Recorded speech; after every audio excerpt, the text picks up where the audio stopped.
Good evening. This is the April 1st, 2020 meeting of the ASCA Board of Directors. This is a meeting, a special teleconference to deal with some of the items that we were supposed to address during the spring meeting, which we had to postpone. If you have never listened to one of our recordings, the way that we do this, we go down the list on the agenda. And for each item, I'm going to go around and ask each director to say what they think, give their opinions, etc. And then if there is a motion to be made, we make the motion and then vote on it. So today, the first item is last month's email business.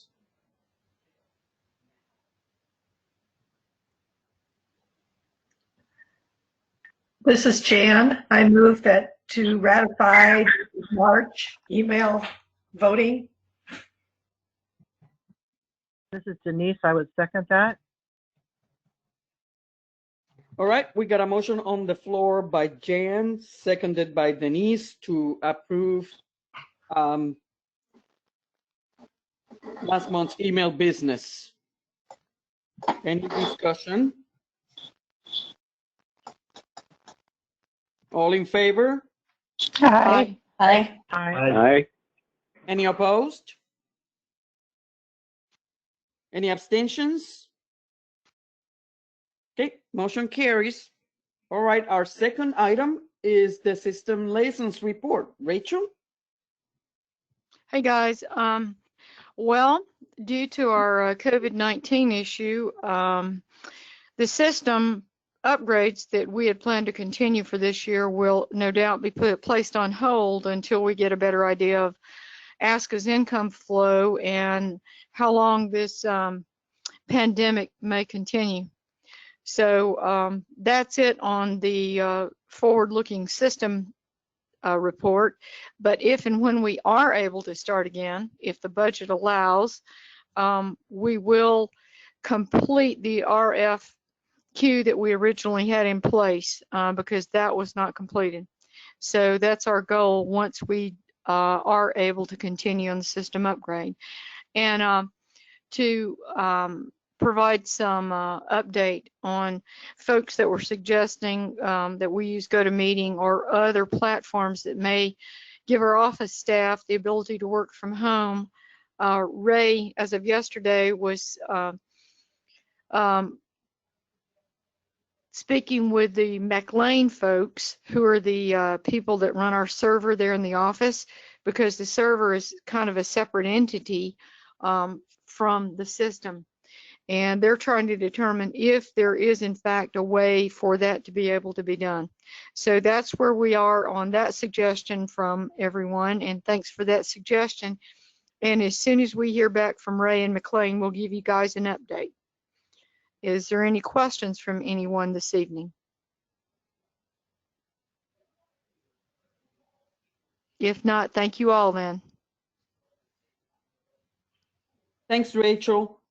All right, our next item is the random draw for the selection of the affiliate pre-post shows and trials hosts for the 2021 National Specialty.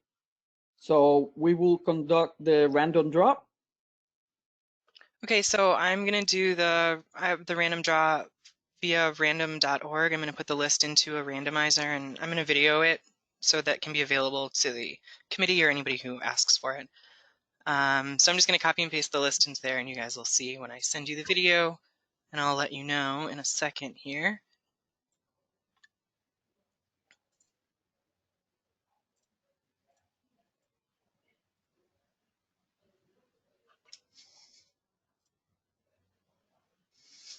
Liz, Okay. This is Judy. I have a question. Sure, Judy, go ahead.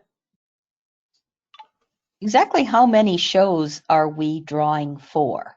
Because again, we know there's only one stock dog trial that one club that wants to put it on, but are we just putting these in order? But I never saw anything about how many pre-shows were available.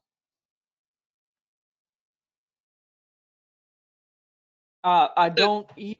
I think Kala has more info on that. So yeah, I sent this out via email, but we're not picking any anything specific. This is just for the order that these clubs will choose which date they want to host the pre or post trial.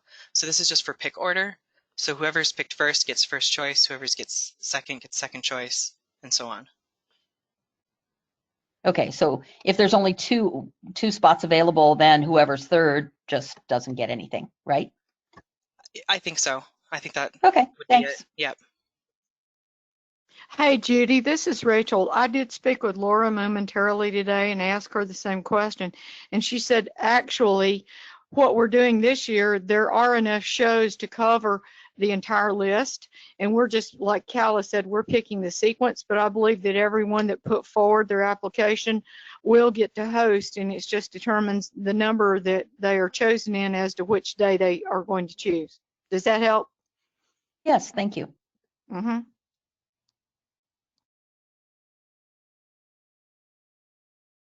Okay, and I just sent the list out to you guys, and the the list in random order was number 1, East Tex Australian Shepherd Club. Number 2, Hill Country Australian Shepherd Club. Number 3, Colorado Australian Shepherd Association. Number 4, the ASC of Texas. Number 5, Tarrant County ASC. Number 6, Greater Atlanta Australian Shepherd Club. Number 7, ASC of Arizona. Number 8, Heart of Texas ASC. And I'll send that to the Nationals Committee, or Rachel can forward it. Very good. That's all we needed to do, right? Just get the random draw going, get the pick order, and then that Rachel can send that to the committee, and they can start working with them, right? Yep, I think that was it. Yep. Yeah, because it was not determined that we would pick them randomly by venue. That Right. was not determined. So we're just picking 1, 2, 3, 4, 5, just in sequence. Thank you, Callum. Kala, who was number 5? Kala, who was number 5? That was Tarrant County ASC. Oh, I didn't see them. And what venue were they? Raleigh. Okay, sorry, I didn't see them. Okay. Thank you. Any other questions for Kala before we move on to the next one? All right. So our next item is the sites for 2022 and 2023 national specialties. I know that last time that we talked about this, Rachel was going to look into some other sites and see if they were, you know, any other sites that could hold our nationals. Do you have anything on that, Rachel? I'm sorry, I couldn't unmute very quickly. Well, actually, just today, we did receive back, because after all, guys, you know, when we discussed the Tennessee side, everyone said, well, that's not acceptable. In reality, it was. They did have a huge building there that was not apparent. And anyway, so I've been working with them, and they've come back today. It is just incredible the amount that these sites want. So this was the Wilson County Expo in Lebanon, Tennessee.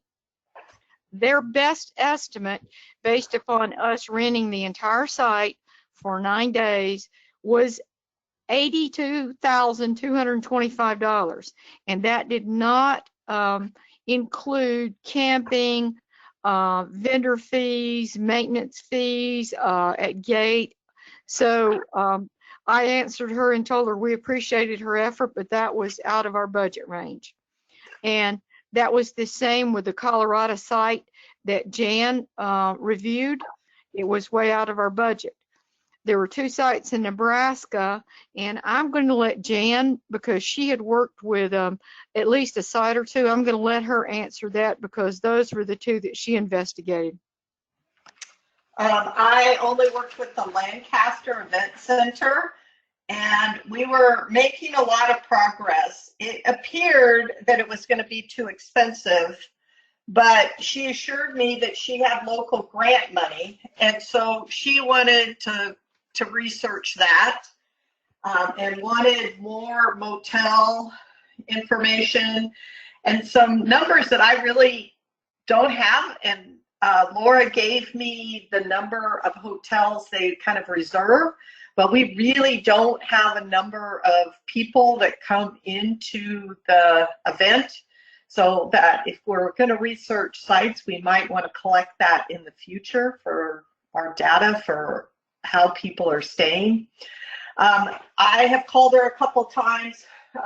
They were in the heat of COVID-19. I believe they were also one of the medical sites for their, and she was occasionally getting back to me on email. I do not have a final, but my impression was that that one was going to be too expensive as well.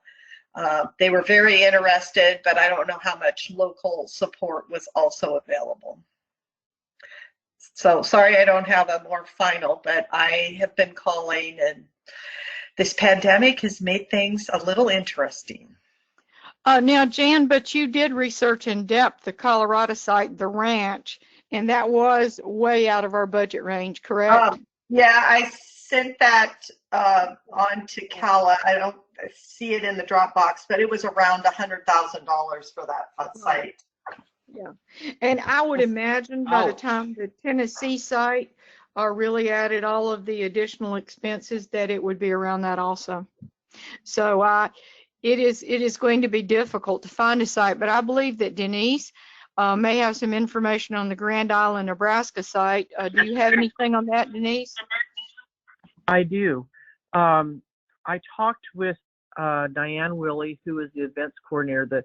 The Grand Island Fairgrounds is actually owned by Fauner Park, and the fairgrounds just uses that facility for their fair.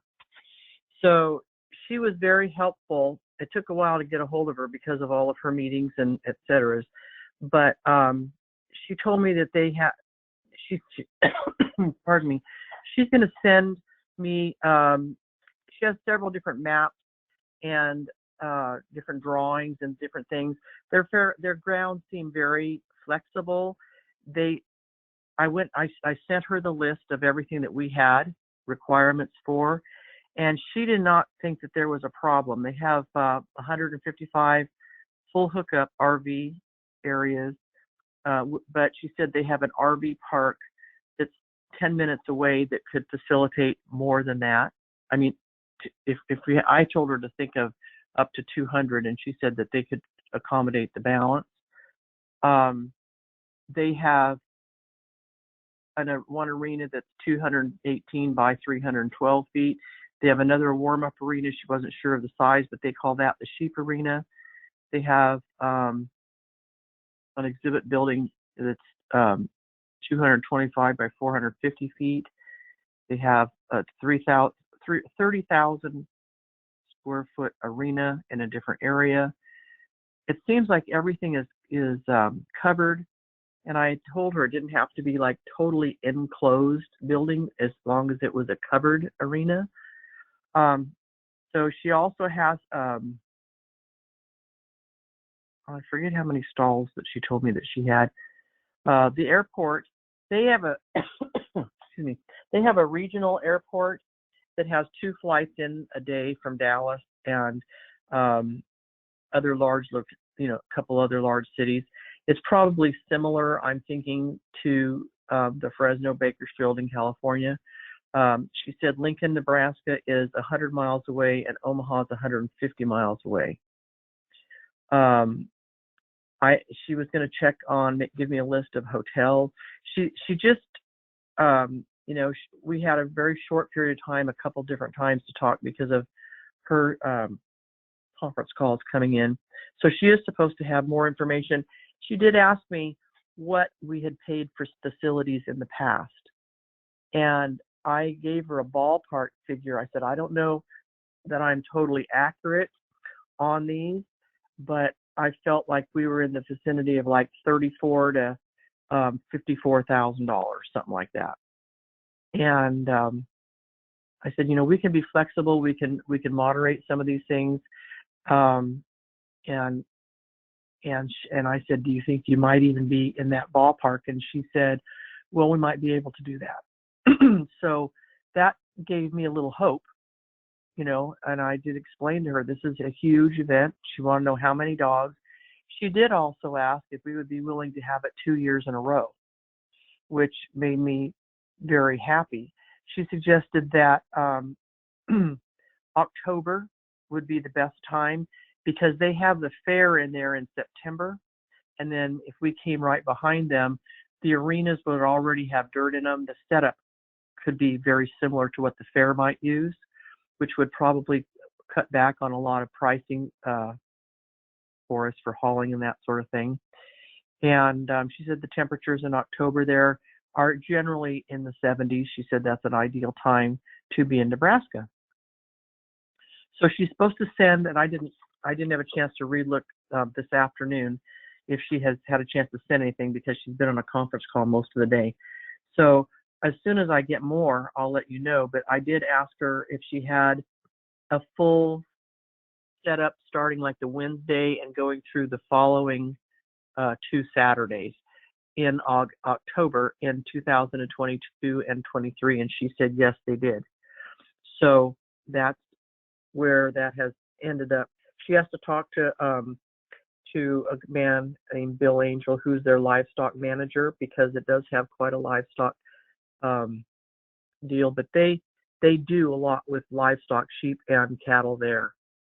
And I did mention that we had ducks coming also. She says, what would you do with those? I says, oh, lots of stuff. So anyway, that's where we are with the Fauna Park, just waiting for things. She's also going to, you can look at it, I think at faunapark.com, you know, but they're working on a virtual walk around video and explanation of different things. So that's where we are, just waiting for her to get all that information to me and get a bid. I told her we needed a bid as soon as possible because we were still looking at 22. Did you have any specific questions? Well, I have questions, Denise, since we haven't spoken about this before. So did you ask her, do they have ready access to the number of cattle and sheep that we would need? She said that they have large supplies of cattle and sheep around. So Okay. I told her we have to have and she asked me the number.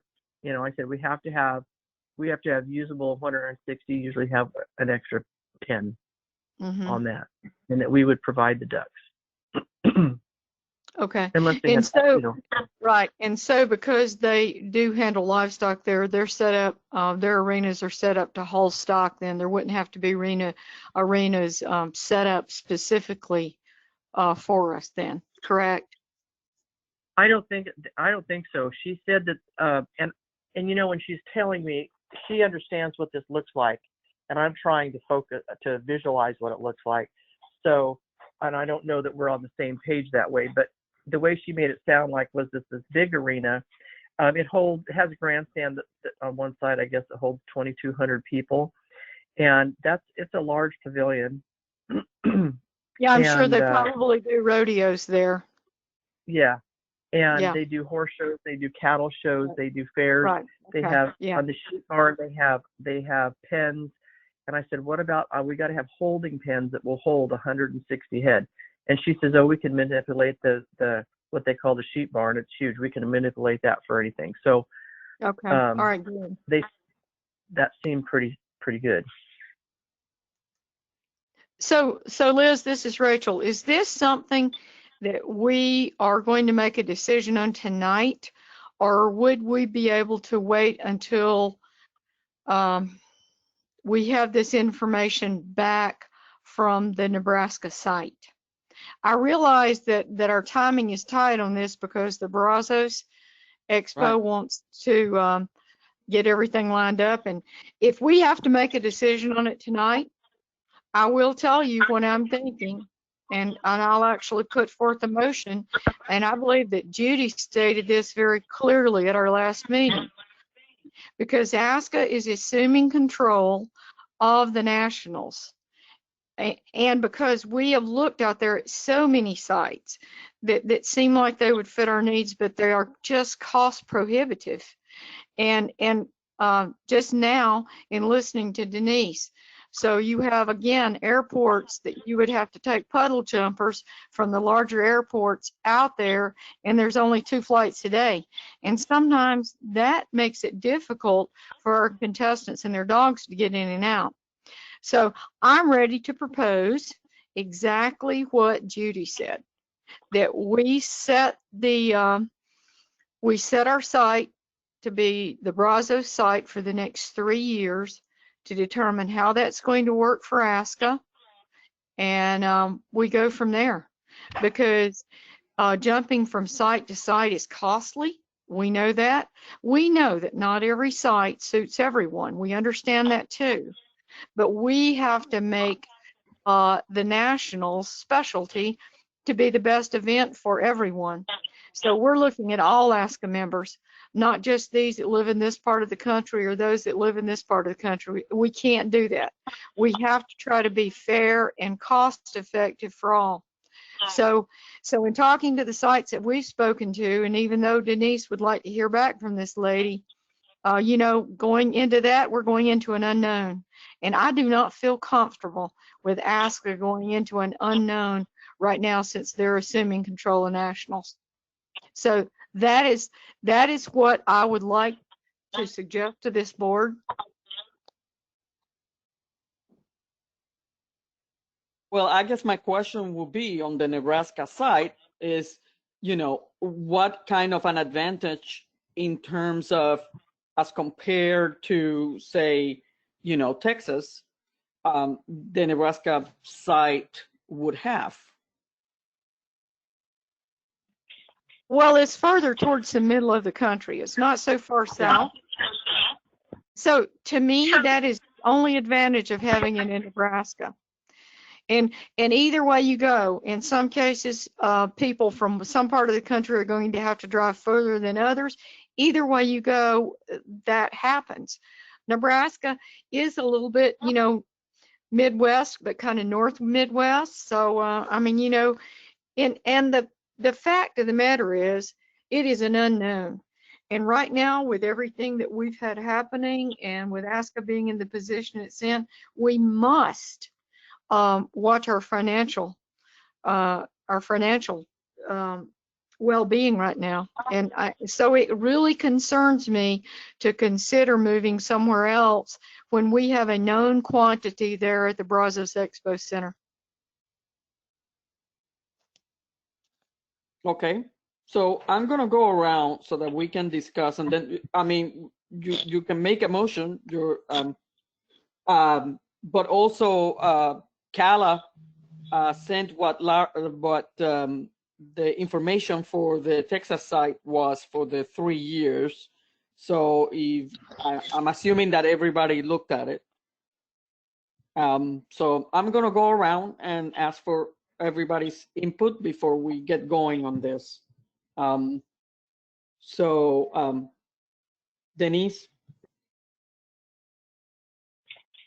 You know, I didn't see that. Was that in the Dropbox? She sent it by email. No, I just realized I thought it was addressed to everybody already, but it was not. It was only addressed to a couple of us, so I just sent it to everybody. Thank you, Kala. Okay, because I didn't see what the Texas thing is. I can well, I guess what I would be concerned about is, I don't know what kind of profitability there was in Texas.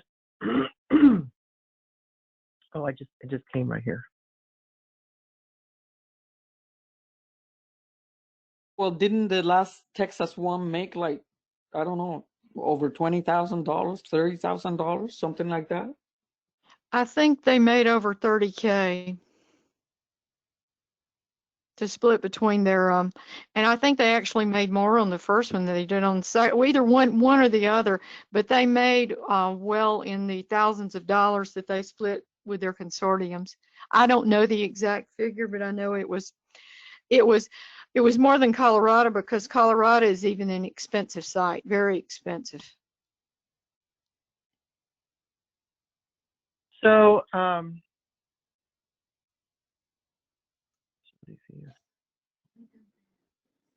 Do you okay, want me to come back to you, Denise, or you're gonna go on? I can tell you that you know, the only one that I personally can attest to is the Bakersfield site, and I know that's clear in California and people are not excited about it, but I do believe that has made quite a bit more money than the Brazos one, if this is what we're looking at right here. The facility fee here with the stalls and RVs on the side. The facility fees here, I think, are about $6.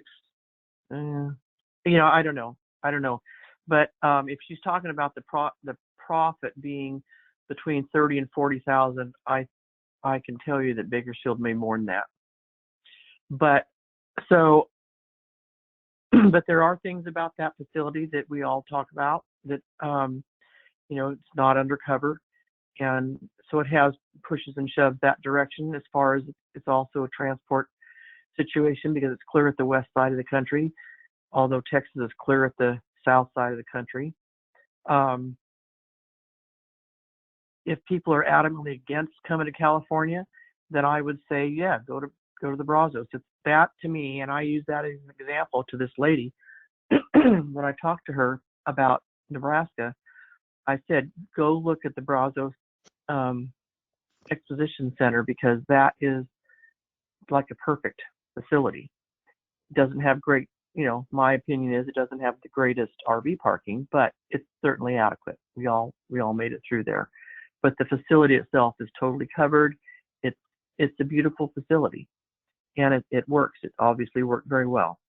So that's the only thing I would think about is the difference in the income, the profit from it. But I'd be willing to do the three-year thing, or even a 2-year thing.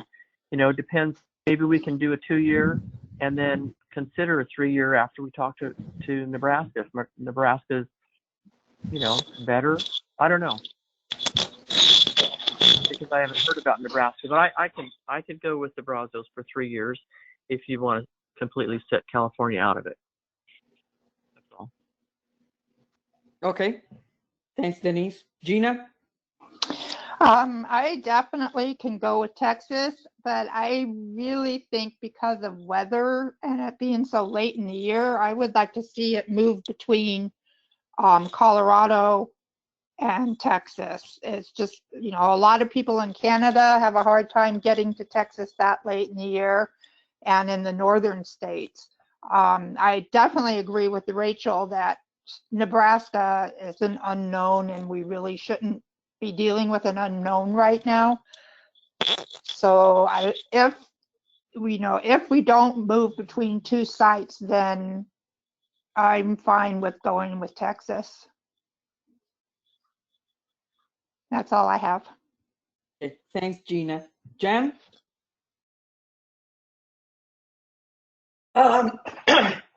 Yeah, both the Nebraska sites would be suitable. It's just an unknown location.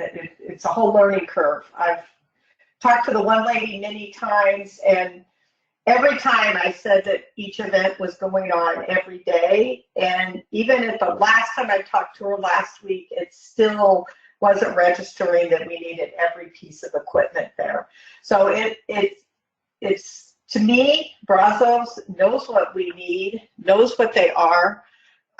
Just my basic calculations of what this Nebraska facility I was looking at, because I had the cost of the buildings. Texas is half. And they have always worked with our needs. And if we're in there, I think they're going to do a good job. I live in the north. I I hear what everybody's saying about the travel. I drove home in snow from Colorado. So even though it's September, you can have snow then. You can have no snow. It's the weather. I think, and with all the risk of what's going on in the economy, we need to be making the best choices so that we have financial stability for ASCA in these next coming years so we can stabilize. Thank you. Thanks, Jen.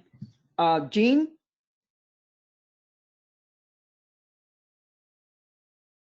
Sorry, I had to unmute. I'm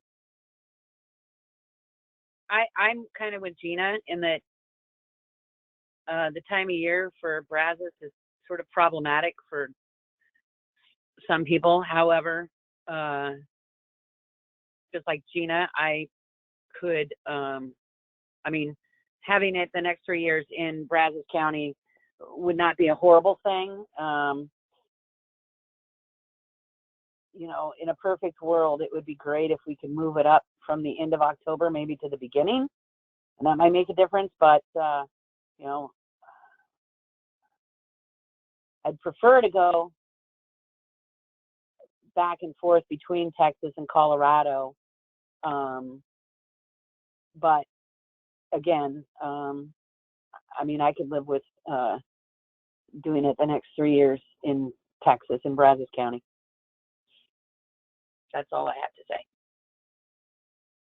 Thanks, Jean. Judy? Yes, it was my, this is what I said, and I still believe the reason I said to go to Brazos for 3 years is so that we had time to research other sites, which you three ladies have done an awesome job getting this information and as quickly as you did.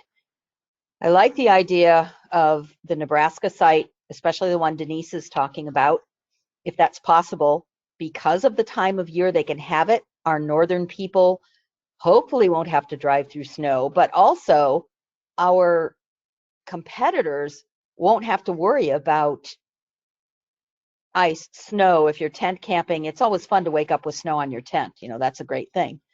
But I would like to see 2 years with an option for a third, so that if this site in Nebraska works out, we would be able to take it and go there for 2 years and see. I still think that, yeah, just because of this and the amount of work it takes to get a site, we need to do something and be set for a couple of years so that then we can research other sites.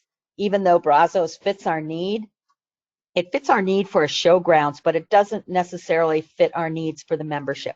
So I would go with a 2 year with an option for a third and go from there. Thank you. Thank you, Judy. Okay. Coming back to you, Rachel, do you have anything else? No, ma'am. That's where I am right now. And I could go for 2 years with an option for a third, and that's reasonable too. That might give us other options, so I'd be good with that too. But right now, due to everything that we have seen, everything that we've tried to review, we just need to set this right now. That's all. Thank you, Liz. All right. Thanks, Rachel. Rick? I agree with Judy. I think we need to have time to get all of our ducks in a row. The Nebraska site sounds intriguing. It would be more centrally located in the U.S., I believe, for the northern people, both coasts. I wish that Brazos would have given us a proposal on. I do not see a proposal for a 3-year contract. All I'm seeing is what it is for 2021. Is that correct, or am I missing something?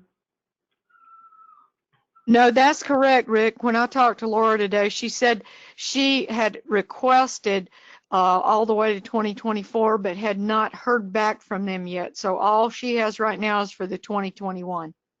Okay. So, you know, I wish it would have made me feel a little bit better that Brazos really wanted us if they would have already gotten that information to us. But we know that Brazos Valley works. Maybe we wouldn't make as much as as California, but we know it works. We know it's an excellent facility, and this gives us time to research that Nebraska location. Probably somebody needs to take a trip to Nebraska and check that out in person. But I'm good with a 2-year. And Rachel, when you say 2-year, are you saying 21 and 22, or since 21 is already signed, are you saying 22 and 23? I'm saying 22 and 23 with an option for 24. Okay. So that's really all I have. I would love to be able to accommodate our members a little bit better than College Station or Brazos Valley, but I really hope that Nebraska site would work for us.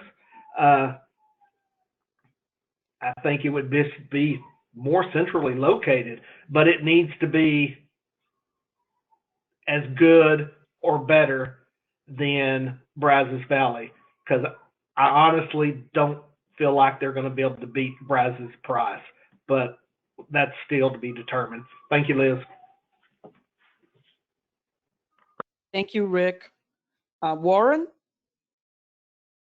Hi, yes, good evening. This is new ground for me, and I'm not familiar with your or our prior work on nationals. I know with the Corgi Club, we relied so heavily on volunteers that we rotated sites around the country so that we could keep the volunteer population from burning out. I'm going to assume somebody already has that in control, whether we're paying people or whether we know we have a stable population of supporters. The 3 years in one site just sounds awesome. The idea of getting to do something more than once, we'll get better at it. The contestants will get better at it. The vendors will get better at it. I really see a lot of value in that. I just want to make sure someone has thought about if we rely on volunteers, if that's an issue. I will say I love Kansas, which is very, very close to Nebraska. The Corgis, we had our nationals in Kansas City, I think, or maybe it was Topeka, but very close to a big airport. Nobody came.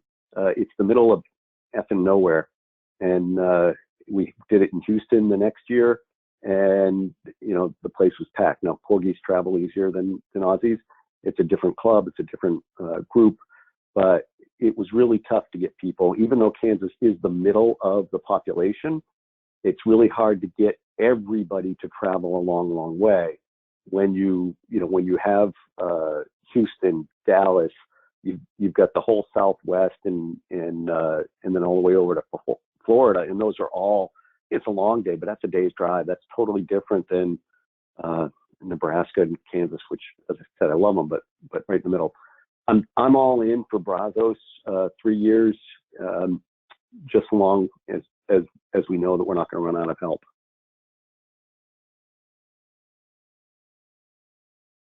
Thanks, Warren. So I know that the Brazos. I'm sorry. Anybody wants to say something before I go on? I just wanted to ask, this is Denise, I just wanted to ask, on the facility fee for Texas, it's $39,500, and then it says with stall fees of $85 per stall and RV fees of $120 per spot. Are the stalls and RVs included in that $39,000, or is the facility $39 and the stalls and the RVs are extra? Denise, it is my understanding that the stalls and the RVs are separate from the facility fee. Right. That's my understanding. Okay, so that. But $85 to use a stall for 9 days or $120 per spot. I mean, I don't I don't think that that's unreasonable.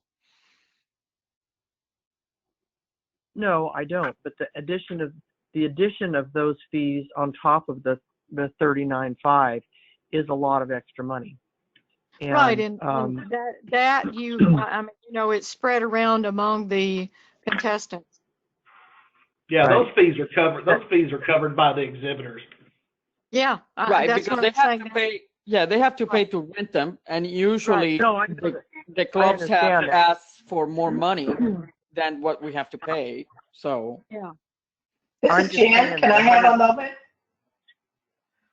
I researched facilities on the first go around and on this go around, and on all of them, the RVs were separate in all the conversations. Yeah. From the facilities. So I know that the Lincoln one that I was looking at, those were all separate pricing. They have lots of availability and lots of stalls, but that was separate to the quote. Yeah. Thank you. I think that the reason I asked is that I believe that our total bill, including the RV spaces, that they charge you so much space, and our RV spaces were a lot less than theirs. Not a lot less. They're 20. Yeah. So the fee for the facility itself in Bakersfield was about $26,000, and then it was the fees were for the RV were on top of that. So it is quite a lot cheaper for the facility there. Just clarifying that. Thanks. okay, so I've always thought that Texas is probably the perfect site for the needs that ASCA has.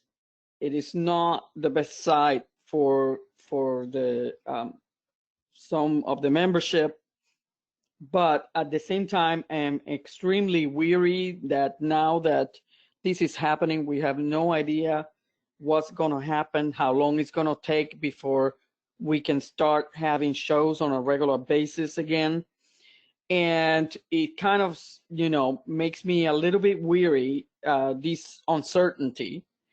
And I also think that the only way that we're going to know how things are going to work out by having one site for 2 or 3 years is by actually doing it. We can sit here and make all kinds of speculations and guesses about what it's going to be like, what it's not going to be like, how many people are going to come against how many people are not going to come, but we're really not going to know. And the thing about it is that we already know the next one is Texas. We have no idea how this situation is going, the present situation is going to hurt our members for the next year or 2 years. So, you know, we may have a couple of years where we are not having the maximum number of people coming to nationals because they're still recovering from whatever, you know, financial woes are coming out of this situation. So I think for that reason, I think the best way would be to go with something like someplace like Brazos, where we know the pricing is at least doable, and try it for a couple of years. I'm weary to say all the way to 2024, but I would be okay to saying, you know, 2021, 22, and 23. But and then research the Nebraska site and see for sure how that's going to work.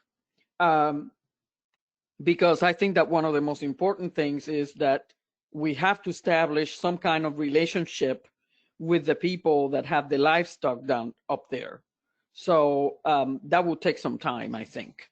And I don't want us to be in the same situation, you know, as with other sites with the livestock. So I would be willing to say yes to Texas, Going back and forth between Texas and Colorado will be okay.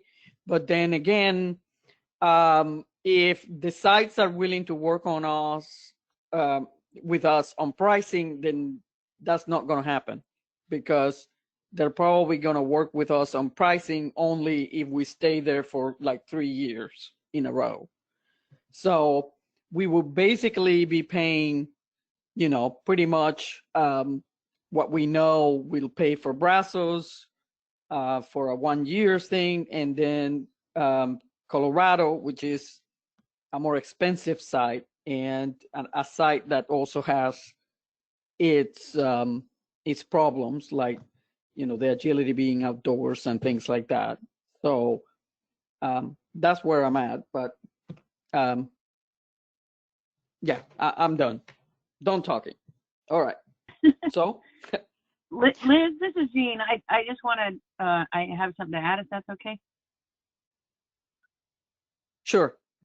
Okay. The only issue I have with voting on Brazos County tonight would be that we don't have their actual quote in our hand, and that the email Laura had said they were late, or they hadn't gotten back to her, so she reached out again, and then I see that their response is dated today. So I would be hesitant to vote on accepting them without having a proposal in front of me, an actual proposal in front of me. And so, because, it says we'll use 2021's fees with an agreement that we could raise them. Well, raise them to what? So, like I said, I think it would be best if we had the proposal before we voted on staying with them for 2022 and 23. But that's just my thought. Liz, this is Rachel, and that's Yes, why I ma'am. said if we have to make a decision on this tonight, I really would prefer to hear back from Brazos also. Okay. So, I mean, we could, worst case is, and we may have this information by tomorrow. We may be able to cover this at the meeting tomorrow night. We've all Right. voiced our opinions on it. So Yeah. let's wait until we get that quote. Their proposal, it may be well within line or it may not be.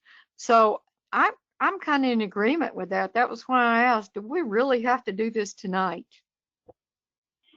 No, we don't have to vote. I mean, we were discussing it, and of course, Right. with the information and the prices, and we don't even have all the information for Nebraska. I assume Right. that we wouldn't have all the information because it has been, a short period of time. And like Right. Judy said, you ladies have done a great job in getting the information in that short of, period of time. But I never expected everything to be ready tonight. I think that we could, if we have the information by tomorrow, then we can discuss it again real quickly, although it's not in the agenda. But we can just do it as a continuing this item tomorrow. And if we don't hear from them by tomorrow, then we're just gonna have to get the information, because I think that we need to know what the pricing is going to be for the 3 years. Yes, because ma'am. I agree. if they're not giving us any discount, well, it's like, okay, well, what's the difference then between having it, 1 year here or 1 year there, Oh, and the only difference that I would see is that it would be stable for ASCA. That's the only thing, Right. since ASCA is assuming it.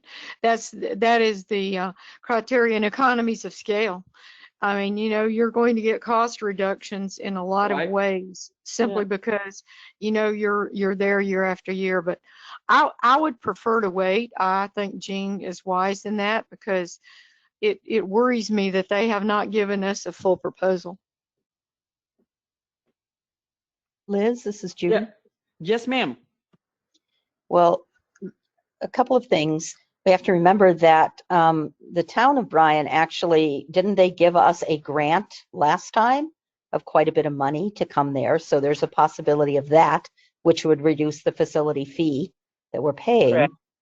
Correct. Also, we don't even know if Brazos has been approached about a long-term, a definite thing. If nothing else, this discussion has now given us the permission, so to speak, to go to Brazos and say, okay, we want to rent for another 2 years with an option for a third, because that would make 4 years there. And I don't really want to go 4 years in a row. I'd like to be able to, we're going to be there in 2021, next year. Then if we have 2 more years, that gives us the time to research the other facilities. And if nothing else, this discussion has allowed us to say, okay, let's go ahead with this, get this done, and we can get that information. Perhaps Laura can get that and actually approach them and say, here's what we want to do with a definite. What can you do for us if we come for 3 years in a row, 2021 to 2023? Well, Judy, this is Rachel again, and I'm not butting in, but the general manager has been made aware that we're looking at a 3-year concurrent contract for the show. So they're already looking at that. And yes, that is correct that we did not say, yes, we want to come for 3 years, because I think that would be putting the cart before the horse a bit. I think that we need to get some cost for the next 2 years, possibly 3 years, before we make that decision. And I am fully ready to make a motion for that when we get more information on the cost, if it's cost efficient for ASCA. Right. Well. Hey, Liz. Yes, sir. No, I was just going to say I agree with Jean and Rachel. Hence the reason I asked. We didn't have a 3-year proposal from them. We just had 2021. So I definitely agree with that.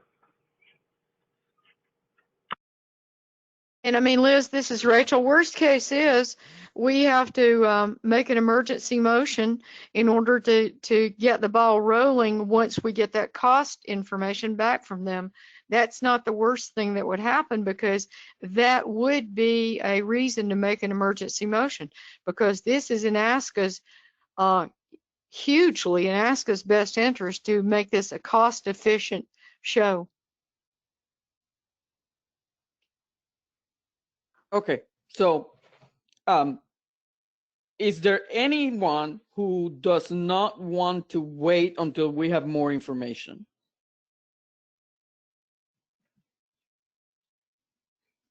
Okay, that means that we wait until we have more information. And I guess, Rachel, you make sure that you talk to Laura, and so that we're all in the same page. Yes, ma'am. And she Yes, goes ma'am. Right. And I will be very adamant that they need to get that information to us as soon as possible in order for us to make this decision. Thank you. Okay. Well, thank you very much, all of you who have worked so hard on this. And we'll wait to see what we get back. Okay, so going forward to the next item is the 2021 Nationals Obedience Judges. And Jean is the liaison for the Obedience Committee? Yeah. What? Okay, so we have a slate, right, that they have already drawn, right? Correct? Yeah, Anne already did the random draw, and then she provided the names of the judges for finals. It was Melvin Stanley from Utah and Christy Rasmussen from Utah. And for nationals, it was Mary Eisenhower Long from North Carolina and Edward Pfeiffer from Minnesota. And so the board just needs to vote to approve those or not. Very good. All right, so we can do this in one sweeping motion, correct? We approve the slate or we don't approve the slate? Yeah, you can do that. Yeah. So. Should I make the motion? This is Jean. That would be wonderful. Okay. I move to approve the slate of judges for nationals. Is that correct, Callis? Yep. The nationals, the 2021 nationals. Okay, 2021 Nationals Obedience Judges. Thank you. Oh, well, I guess we have the finals judges listed here too. It's nationals and finals. Yeah. I would second Okay, it. What's that? Hold on. We probably should make a different motion for nationals and a different motion for finals. Yeah, That's definitely. what I was going to say. So yeah. Jean, so Jean has made a motion to approve the slate for the nationals obedience judges for 2021. Is there a second? Jan, Second it. second. I didn't hear that. Sorry. And Jan seconded it. Okay. So Jan has seconded. Any discussion? All in favor? Aye. Aye. Aye. Any opposed? Any abstentions? Motion carries. All right. Finals. I make a motion to approve the slate of final judges for obedience finals 2021. I'll second it. This is Gina. All right. We have a motion on the floor by Jean, seconded by Gina, to approve the slate of judges for the 2021 obedience finals. Any discussion?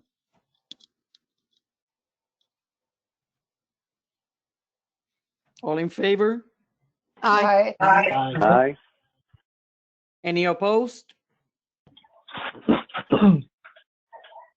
Any abstentions? All right, motion carries then. I believe then that this is the end of our Wednesday, April 1st session. We will reconvene tomorrow at 6 p.m. Central Time to continue some more items for the agenda that we have for spring meeting. Thank you all for attending, and thanks to all the members for listening. Have a good Thank you, night. Liz. Thank you, Liz. Good night, everyone. Thank you. Good night. Good night, everyone. Good night.